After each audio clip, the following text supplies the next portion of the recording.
আলম সাহেব কি অবস্থা বলেন? আপনার তো কাজ একটা দিলে 3 মাস লাগাই দেন। কাজীদের নোটিশ খাওয়াইছেন? সামনের সপ্তাহে দিয়ে দেবো। শাহাদাতের নোটিশের কি অবস্থা?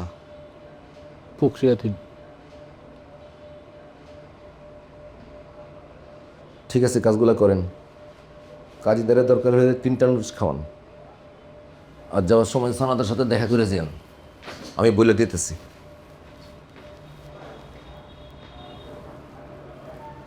আপনি আর কিছু বলবেন? কি?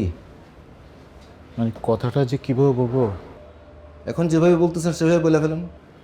আমি তো আজকে আসছি আপনাকে নোটিশ খাওয়াতে।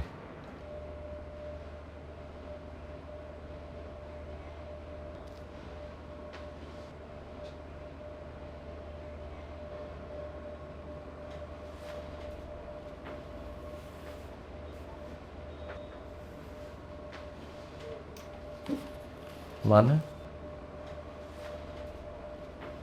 আমার বহির্ভূত সম্পদের হিসাব চেয়ে নোটিশ। 1 সপ্তাহের ভিতরে যদি আপনি নোটিশ জবাব না দেন, তাহলে আপনার নামে দুর্নীতি মামলা হয়ে যাবে।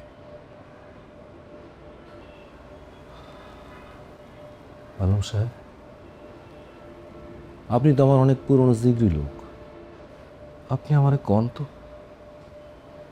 আমি কি কোনো পাওয়ারফুল লোকের লেজে পাড়া দিয়ে ফেলালেন নাকি?